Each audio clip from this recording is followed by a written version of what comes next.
in Kansas City, and that right there is Union Station.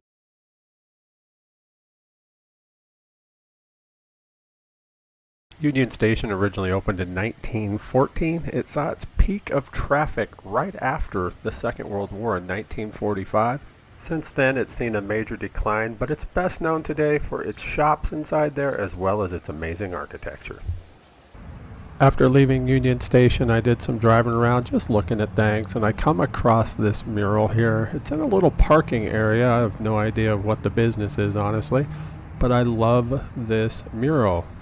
Well, and it says Love Kansas City. Just check it out. So awesome. Such one of the cool things to see. As I left there heading to where I was going to go, I spotted this one. I was up there on the interstate right up there to the left. This is great. It mixes the old with the new. Patrick Mahomes and Len Dawson, two great quarterbacks in Kansas City. Talk about an amazing mural. This thing is fantastic. Really, really represents them both great. My next stop was going to be in the 18th and Vine district. I'd actually heard about a little corner ballpark that was dedicated to Buck O'Neil that I wanted to go see. So I was standing there all by myself, and then somebody walks up and asks me if I am who I am. If you listen close, you can hear it. Are you Kenneth?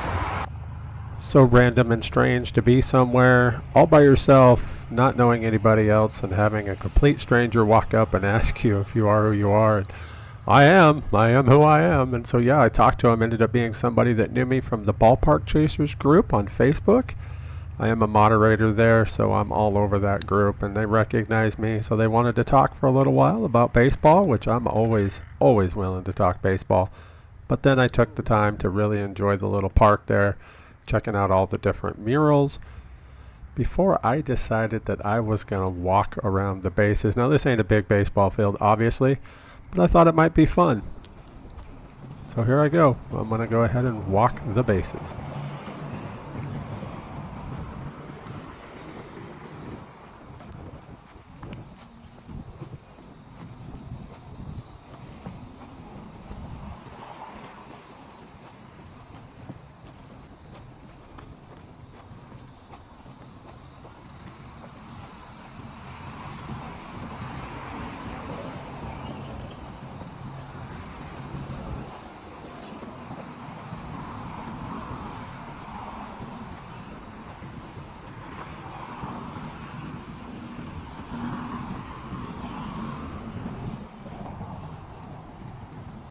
This is such a cool little park. I mean, a throwback to the old days. So very, very cool to get to see. I'm glad I got to spend some time there, but I was headed over to 18th and Vine, where my mama always wanted to go but never made it, because I wanted to go see something that's right up the road here, but I was kind of surprised to see they have a Jazz Walk of Fame.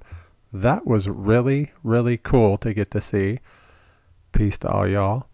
But I was headed to the Negro Leagues Baseball Museum. Yeah, I've been here before, but I definitely wanted to check it out again when I was in town because it's been several years, and this place is absolutely fantastic. It's actually in the same building as the Jazz Museum, which is just across the way over here. So, maybe do both if you're in town, if you're into jazz. I'm not so much, but this place is really cool. So I definitely wanted to check out the Negro Leagues Museum. So I'm going to go in and have a look around.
The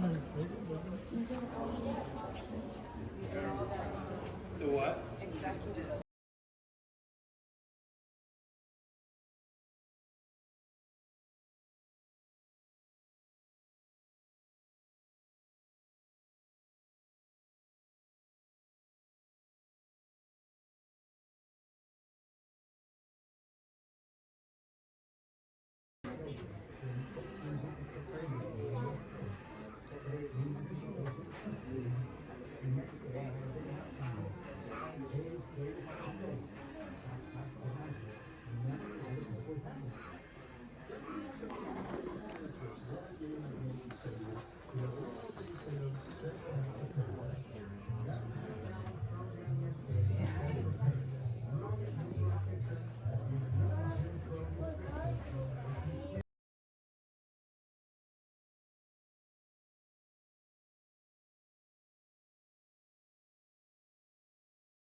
My next stop was in North Kansas City at a place called Chapels. I've heard about this place several times. I've been here once. I wanted to go back again because this is an amazing sports bar. They have this awesome mural up there dedicated to people from Missouri, but especially the Kansas City area. It is absolutely fantastic. But then the rest of the place is just got so much sports memorabilia. I mean, they've got helmets and stuff hanging from the ceiling of all sorts of different teams. They've got big screens on with different games going, of course. They've got so much. I mean, look at this. An actual jersey from Rudy Rudiger, signed even. They have a ton of stuff, like a Heisman here. I don't know, man. This is a great place to come check out if you're into all kinds of sports, because they've got everything. Look at that. A Duke Snyder signed baseball. Just a ton of sports memorabilia. I couldn't even count how many different signed baseballs that they had, but there was a lot. Looky there, Bob Feller.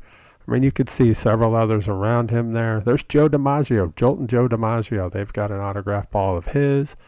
And there's the Mick, of course. No collection is complete without one signed by Mickey. They've even got gloves here from Sugar Ray Leonard. I mean, they've got a ton of stuff. If you're ever in town, be sure to check out Chapels. You will love it. After leaving there, I headed back over to the stadiums, the ballparks. I did my drive around Arrowhead. I'm not really a Kansas City Chiefs fan, per se. Living in the general area down in Oklahoma, it is Chiefs country still down there. So I do watch their games quite often, but I'm not really a fan. But anytime I'm up here, I do like driving around and checking it out before I head next door for the baseball game. Kauffman Stadium, Kansas City, Missouri. Tonight's Red Sox versus Royals game. That night, it was the Hall of Fame induction ceremony for former Royals skipper Ned Yost. Now, that really pays no never mind to me, but it was kind of cool to get to be there to see it. So before the ceremony, I walked around, checked out this ballpark. Again, it's been around for many, many years, since 1972, the same length of time that I have, honestly. So she's probably doing a lot better than me. I love the history of the game around, like the Pine Tar game there. They got these on poles just randomly around the ballpark, so I checked them out. Grabbed me a cold one because, yeah, it was hot, quite hot. Then I made the slow walk out to my seat. It's right there behind me in that section under where it says blue. Yeah, it's called Rivals. I got there just in time for the ceremony to start, and then the ball game. Now, I got to tell you about this area here. I was kind of excited because they have a countertop that you're at, but look at this view. Holy cow, look at that. It blocks off a good chunk of the field from my seat there. And that sun just sits and bakes on you, absolutely bakes on you, and it was a lot. I'm not one to sit in the sun for a long period of time. Thought for sure that it would be down below the lights there, at least by the time the game started. Boy, was I wrong. I think that's because they did start about an hour early, and then it peaked through again. It's like, come on, that's too much, before dipping beyond the stadium finally. Thank goodness, because it was hot. Again, I love having the countertop to set stuff on, but it wasn't that great, and the food sucked. I mean, it was horrible. This is their nachos. How do you screw up nachos? One cool thing, got to meet somebody from back home that was a Mariner fan, so we sat and talked for quite a while. That was fun.